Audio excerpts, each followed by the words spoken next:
Bonjour, aujourd'hui je vais vous expliquer comment fonctionne un trou noir, mais aussi qu'est-ce qu'un trou noir. N'hésitez pas à me laisser en commentaire des idées de vidéos sur l'astronomie et je me ferai un plaisir de les réaliser. Pour commencer, un trou noir c'est un objet spatial qui a une densité et une gravité tellement forte que tout ce qui est matière et même la lumière ne s'en échappe pas. Un objet est un trou noir seulement quand il faut une vitesse supérieure à la lumière pour pouvoir s'échapper de son attraction gravitationnelle. Un trou noir est décomposé en plusieurs parties. Nous avons le centre du trou noir, la singularité, où la masse est entièrement centrée en un seul point. Et nous avons l'horizon des événements, qui est une sorte de limite à l'attraction gravitationnelle du trou noir. Bien, nous savons maintenant de quoi est composé, mais maintenant nous ne savons pas pourquoi les trous noirs nous intéressent autant. Bien déjà, ce qui nous intéresse le plus, c'est qu'au centre de la galaxie se trouve un trou noir. Par exemple, le trou noir au centre de notre galaxie est Sagittarius A, qui se trouve à 25 000 années-lumière de nous. Mais comme les trous noirs sont assez loin de nous et qu'on ne peut pas les analyser en profondeur, la curiosité nous guette.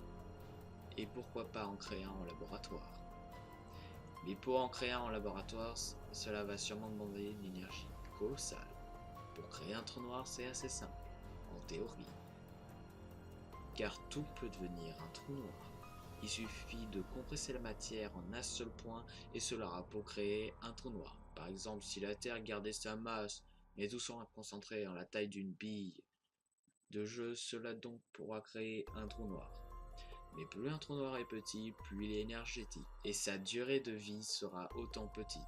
Donc si on crée un petit trou noir, il va se dissiper et il créera une énergie colossale, mais avec une explosion gigantesque. On estime que si un trou noir 1 million de fois plus petit qu'un atome d'hydrogène, quand il se dissipera, créera tout d'abord un cratère de plus de 13 km de diamètre, et par la suite créer une énergie égale à 50 000 Hiroshima en un seul point. C'est-à-dire une énergie libérée de 160 pétawatts d'énergie, c'est égal à 40 000 grosses centrales nucléaires. Rien que ça. Ma théorie, c'est que si l'homme arrive à contrôler les explosions que peuvent créer les trous noirs et récupérer l'énergie, les voyages spatials seront vraiment plus simples. Mais de nos jours, on ne peut pas compresser la matière solide plus qu'elle ne l'est déjà.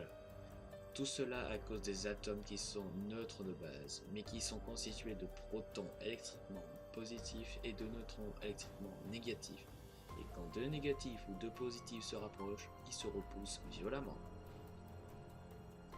De plus, même avec un accélérateur de particules qui accélère les atomes à une vitesse aux alentours de 99,99% de la vitesse de la lumière, on est incapable de compresser la matière suffisamment pour créer un trou noir.